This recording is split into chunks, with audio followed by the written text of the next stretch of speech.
ఒక సమస్య చిక్కు సాతాను పెట్టినప్పుడు మనం కూడా ఏమనుకుంటామంటే లోకరీతిగా అమ్మ మంచి ఉద్యోగం ఉంటే ఎంత బాగుంటుంది, మంచి సొంత ఇల్లు ఉంటే ఎంత బాగుంటుంది, ఇలాగ మంచివి ఇవన్నీ లేకుండానే దేవుడు నీకు జయం ఇవ్వగల దేవుడు.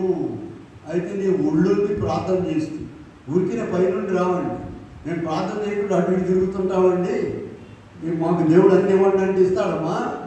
అలాంటిది జరగదు. పట్టుదలగా ప్రార్థనలు చేసి వారి బిడ్డలను సింహాసనాల మీద కూర్చుండబెట్టినటువంటి తల్లిదండ్రులు చాలామంది ఉన్నారు ప్రార్థన పొందేటటువంటి.